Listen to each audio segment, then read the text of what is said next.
I love Peter. He has to be one of my favorite Bible characters.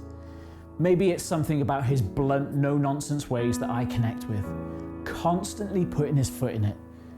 I guess there's a little bit of Peter in all of us. This swing from the zealous preaching without fear to the desperate hope that we don't get recognized as one of those Christians by someone in the office or at the game. There is often so much that we can learn from Peter about how not to do it.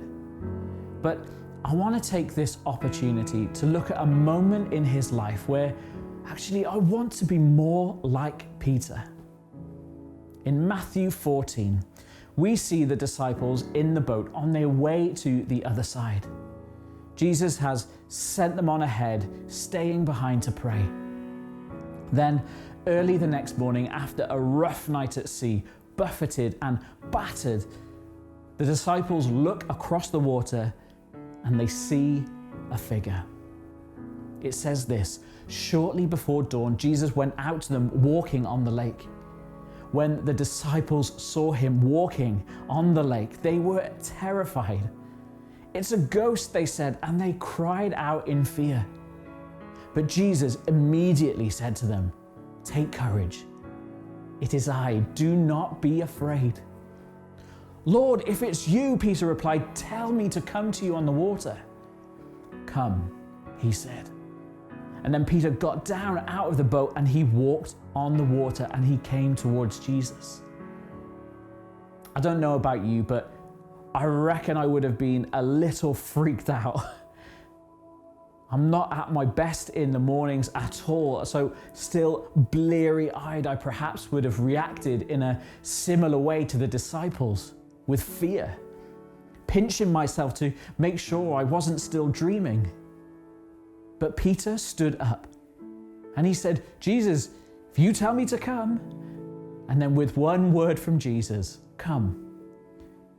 Big old Pete, he jumped out of the relative comfort and safety of the boat and into the unknown. In so many of the messages I've heard about this story, the emphasis is often on the fact that Peter took his eyes from Jesus and that he started to sink. His lack of faith when he looked at the waves. But let's stop at the verse before that, verse 29. Peter got down out of the boat and walked on the water. Let me just say that again. Peter got down out of the boat and he walked on the water. That's right. He walked on the water. He experienced the miraculous. It's not every day that someone walks on water.